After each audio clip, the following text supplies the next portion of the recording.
I can't stop refreshing the news. Like, I know I shouldn't, but every time I put my phone down, I'm thinking about those kids at that summer camp in Texas. Over 100 people dead from flooding. And I keep thinking, what if I was one of those counselors? What if those were my kids at camp? And it's not just Texas. It's everywhere. Wildfires, floods, tornadoes, all at the same time. Like the country is just falling apart. And then I start thinking about my own area. What if we get hit? What if the emergency alerts don't work? What if I'm not prepared? But it gets worse because then I'm reading about all the funding cuts. Like, they're cutting vaccine research. What if there's another pandemic and we don't have vaccines this time? What if I can't get my medications anymore because the programs are being eliminated?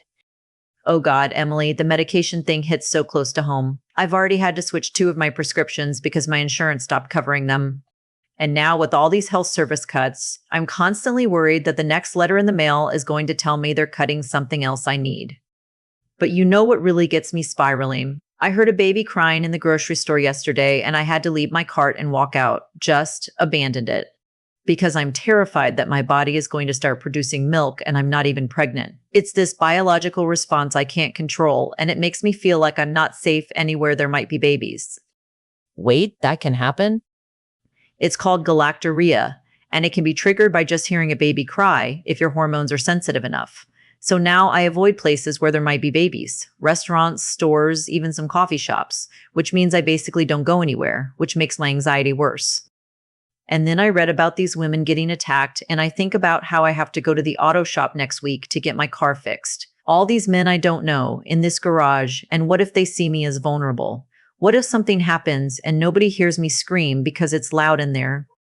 You two are worried about grocery stores and car garages? Let me tell you what I've been researching. Those Texas floods, they're calling it a 1 in a 1,000-year event, but we've had multiple 1,000-year events in the past decade. Climate change is accelerating faster than any model predicted. And speaking of models, the Weather Service had massive staffing shortages. They couldn't properly warn people because there literally weren't enough meteorologists to cover the area. Kids died because the warning systems failed. Not because of the weather, because we don't fund emergency services anymore. Please stop. But that's exactly the problem. We're cutting funding for everything that keeps us safe while the threats are getting worse. They just canceled nearly $500 million in vaccine research. $500 million, right when bird flu is mutating and spreading. Bird flu? Oh, you haven't been following that? Bird flu is jumping to mammals now. Cows, cats, even some human cases. And if it mutates to spread human to human, we're looking at a pandemic that could make COVID look mild. But we're cutting the funding for the vaccines that could save us. And it's not just health. They're cutting AmeriCorps, which means 32,000 people lose their jobs helping communities prepare for disasters. They're cutting foreign aid, which destabilizes entire regions and creates more refugees. They're cutting public broadcasting, so people won't even have emergency information when disasters hit. I think I'm going to throw up. This is exactly why I can't watch the news anymore, but then I feel like I'm being irresponsible by not staying informed. But here's the thing. Being informed isn't helping anyone if it's just making us paralyzed with fear. We're cutting education funding, infrastructure funding, environmental monitoring. The systems that tell us when earthquakes are coming, when floods are building, when air quality is dangerous. And let's talk about the social fabric falling apart.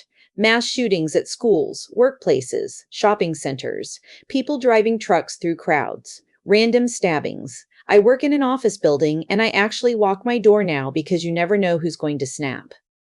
I do that too. I never used to think about it, but now I always know where the exits are, and I keep my office door locked. At my work, they sent around a memo about active shooter protocols. A memo, like this is just normal life now, that we need to know how to hide from someone trying to kill us at work.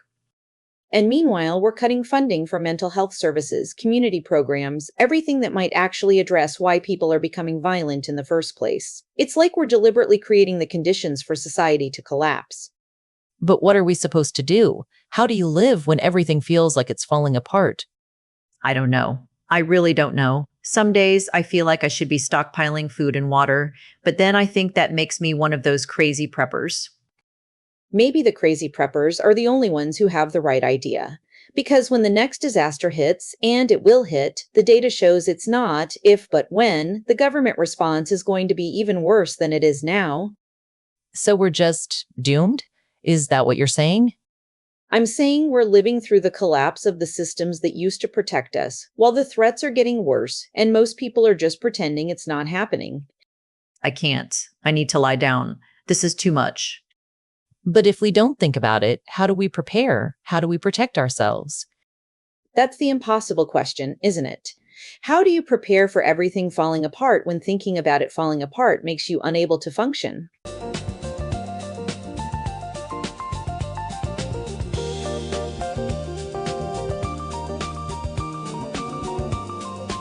The thing is, everything we just talked about is actually happening. The floods in Texas really did kill over 100 people. The government really is cutting funding for vaccine research and emergency services. These aren't imaginary fears. But that's exactly what makes this kind of anxiety so hard to deal with. When your fears are based on real events, you can't just dismiss them as irrational thoughts. Right. It's not catastrophic thinking when the catastrophes are actually happening. So the question becomes, how do you acknowledge real threats without letting them paralyze you? Yes. And that's what we're going to dig into today. We'll talk about news anxiety and how to stay informed without destroying your mental health. We're going to unpack safety behaviors like my grocery store baby avoidance and Emily's office door locking and figure out which ones are helpful versus which ones are just making us more afraid. And we'll talk about the difference between preparing for real threats and spiraling into doomsday thinking. Because there's actually a middle ground between sticking your head in the sand and building a fallout shelter. Plus, we'll talk to Connor from Oregon, who wrote to us about dating app anxiety in a world where you're literally inviting strangers to know where you live. But first, let's be honest about something. We're recording this in August 2025, and it's been a really hard few months for a lot of people. If you're feeling overwhelmed by current events, that's not a character flaw. It's actually a pretty rational response to some genuinely concerning developments. The challenge is figuring out how to respond in ways that actually help, instead of just making us feel worse. So if you're someone who's been doom scrolling the news, avoiding public places, or lying awake at night worrying about what's coming next, this conversation is for you.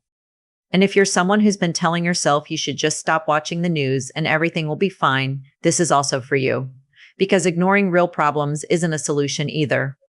The goal isn't to stop being concerned about legitimate threats. The goal is to channel that concern into something productive instead of just letting it eat you alive. Which is way easier said than done, but we're going to try anyway. Because what else are we going to do? Eat under our beds? Don't tempt me.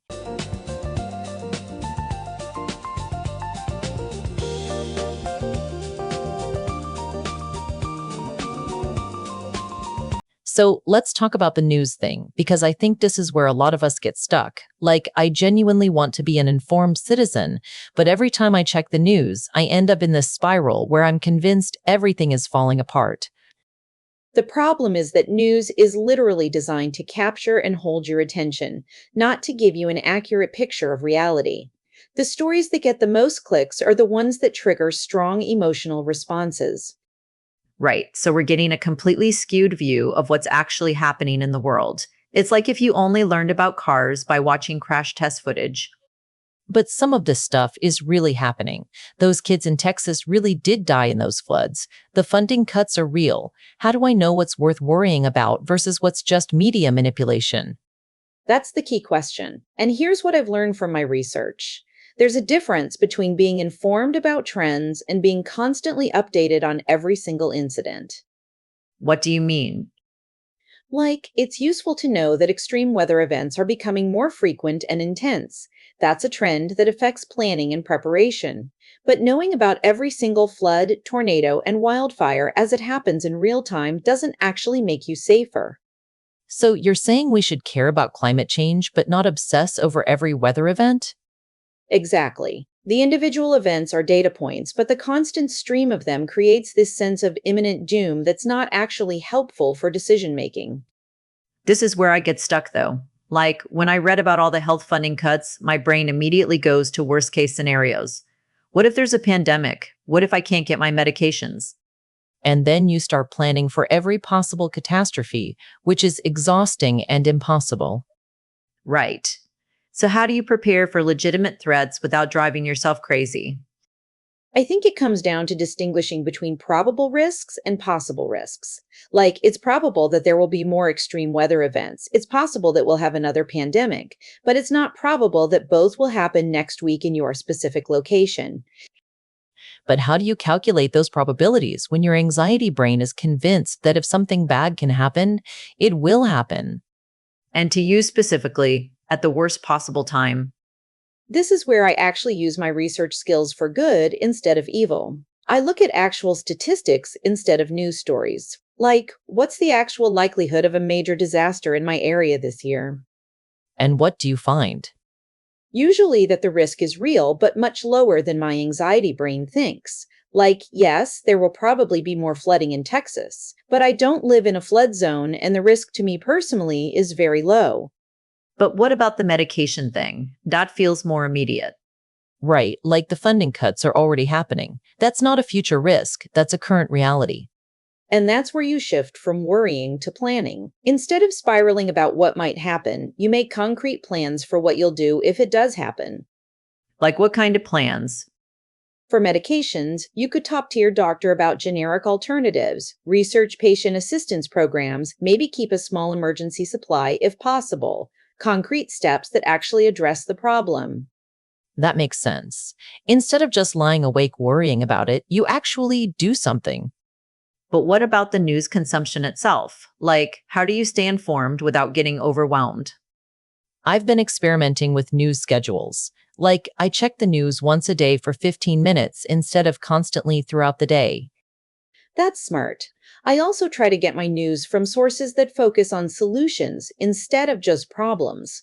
Like, instead of just reading about climate change disasters, I also read about renewable energy developments and adaptation strategies. Oh, I like that. So you're still staying informed, but you're balancing the scary stuff with the hopeful stuff. And I've started asking myself, does knowing this information help me make better decisions? If not, maybe I don't need to know about every single terrible thing that happens. Right. Like, I don't need to know about every shooting or attack in the country. It doesn't make me safer. It just makes me more afraid to leave my house. But how do you not feel guilty about that? Like, shouldn't we care about what's happening to other people? I think there's a difference between caring and consuming. You can care deeply about issues without consuming every piece of traumatic content about them. And actually, when you're less overwhelmed by constant bad news, you're probably more capable of taking meaningful action on the things you do care about. That's a good point. When I'm spiraling about everything, I can't really help with anything. So maybe the goal isn't to be perfectly informed about everything terrible happening everywhere. Maybe it's to be informed enough to make good decisions for your own life while still having the emotional bandwidth to help others. And to remember that the news is just one piece of information about the world. Your actual daily experience is also data about what's really happening around you. Right. Like most days, most people are fine. We just don't see news stories about all the people who had normal, safe days. Because local woman goes to grocery store without incident isn't exactly breaking news.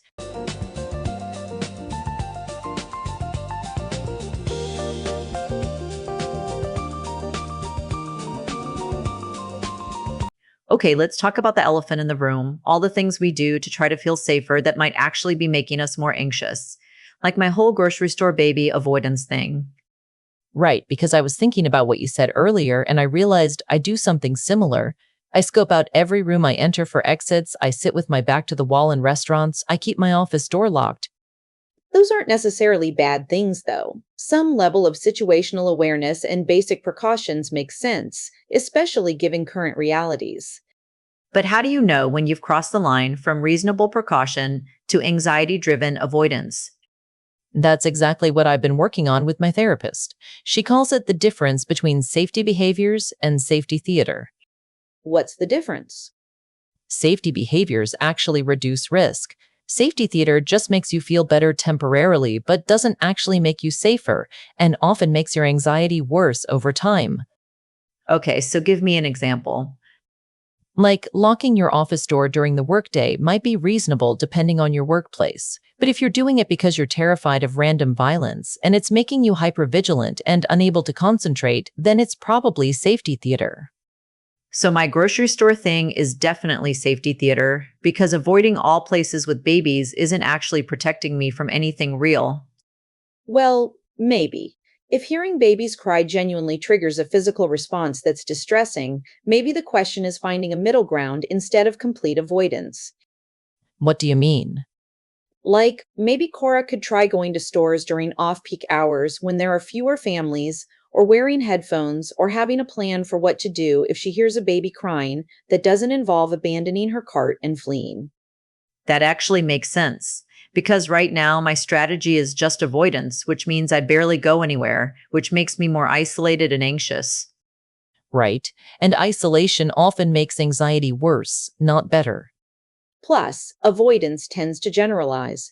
You start by avoiding one thing, then two things, then pretty soon you're avoiding everything. Oh God, that's exactly what's happening. First it was grocery stores, then restaurants. Now I'm thinking about avoiding my friend's baby shower next month. See, but a baby shower avoidance might actually be reasonable if you know it's going to be genuinely distressing and there's no real downside to skipping it. Right? The question is whether the avoidance is helping you live the life you want to live, or whether it's shrinking your world. My world is definitely shrinking. So what do I do about it? Maybe start with gradual exposure. Like, instead of avoiding all places with babies, you could try going to places where babies are less likely, or for shorter periods of time. And have a plan for what you'll do if you do hear a baby cry. Like, okay, I'll take 3 deep breaths, remind myself that this is a normal biological response, and decide whether I need to leave or if I can stay. That sounds terrifying, but also more manageable than just complete avoidance. What about my office door locking thing? Is that safety behavior or safety theater? Well, what's your workplace like? Are there actual security concerns, or are you doing it because of general fears about workplace violence? Probably general fears. I work in a pretty normal office building with security and keycard access. But workplace violence is a real thing that happens. So maybe it's not completely irrational? This is where the statistics thing comes in handy again. Yes, workplace violence happens, but the actual risk to any individual person is very low. And more importantly, locking your office door probably wouldn't protect you if someone was determined to cause harm. So it's safety theater because it's not actually effective, but it's making me hypervigilant about something that's statistically unlikely. But what if it just makes you feel better and doesn't hurt anything? I think it does hurt, though. When I'm constantly thinking about whether my door is locked and listening for sounds in the hallway, I'm not actually present for my work or my coworkers. Right. And that hypervigilance is exhausting. Your nervous system is constantly activated, which affects everything else. So what's a better approach? Maybe I could try leaving the door unlocked for short periods and see how that feels. Or I could focus on actual workplace safety things, like knowing where the emergency exits are, but not obsessing over them. And maybe addressing the underlying fear about random violence by looking at actual workplace safety statistics and your building's actual security measures. This is helpful, but I have to ask, what about bigger things? Like, should I be stockpiling food and water because of all the disasters and funding cuts? Oh, that's a good one. Because emergency preparedness is actually recommended by real emergency management agencies. Right. So having some basic emergency supplies is safety behavior. Having a bunker full of supplies for the apocalypse is probably safety theater. What's the middle ground? Most emergency management experts recommend having supplies for about 3 days. Water, non-perishable food, flashlights, battery-powered radio, basic first aid kit. That seems reasonable, and it addresses multiple types of emergencies, power outages, storms, supply chain disruptions without being specifically focused on doomsday scenarios. But what if 3 days isn't enough? What if the supply chain disruptions last longer? And there's the line between reasonable preparation and anxiety spiral. 3 days covers most realistic emergency scenarios. If you're planning for scenarios that last weeks or months, you're probably in safety theater territory. Plus, if things get that bad, your individual stockpile probably isn't going to save you anyway. You'd need community-level solutions.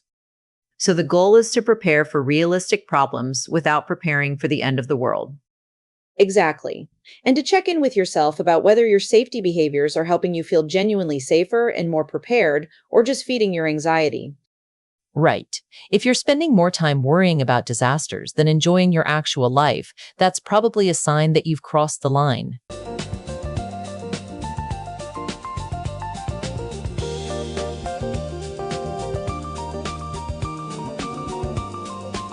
Right. All right, time for our favorite part, talking to someone who's dealing with their own current events anxiety spiral. Today, we're talking to Connor from Oregon. Connor, thanks for calling in.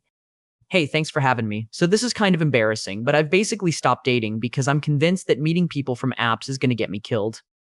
Oh, wow. Okay. Tell us more about what's going through your head when you think about dating.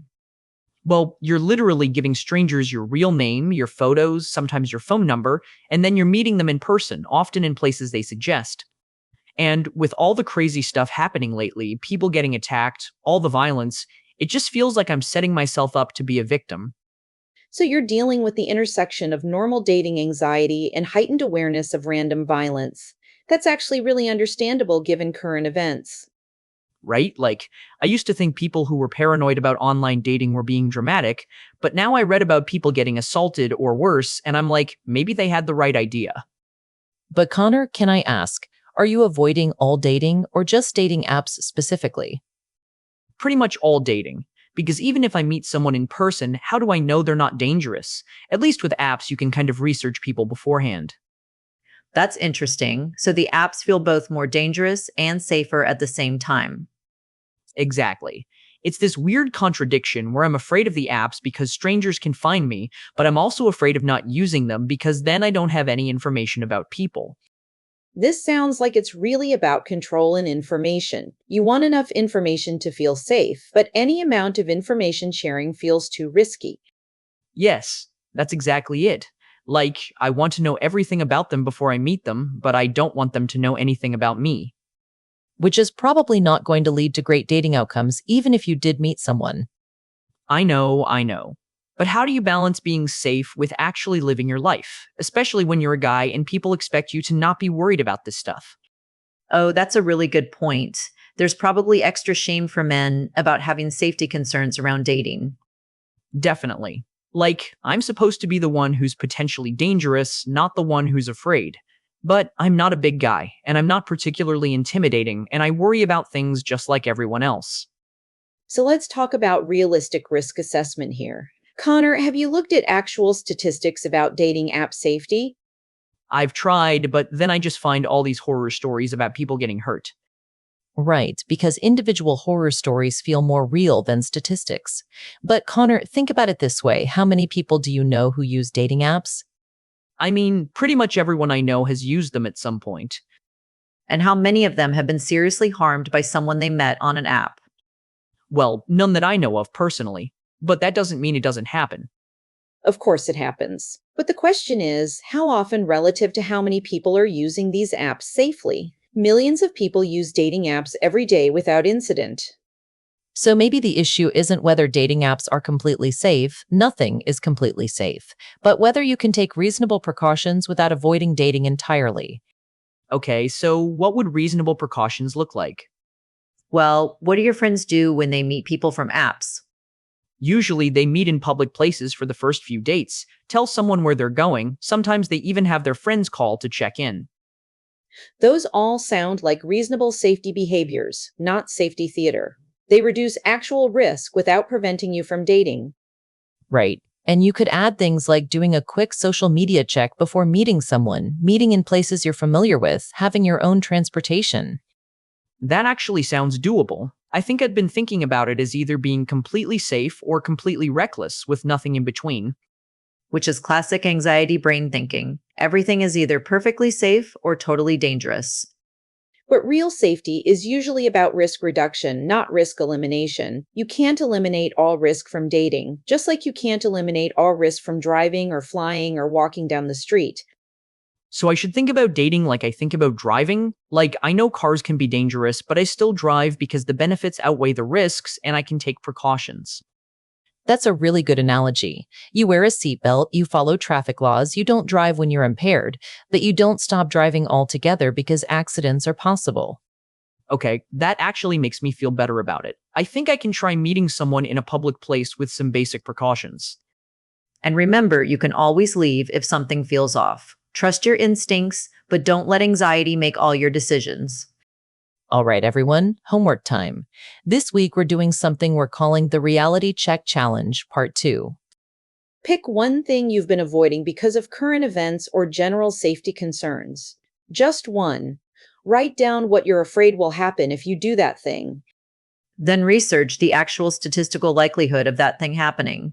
Not horror stories, not worst-case scenarios, but actual data about frequency and probability.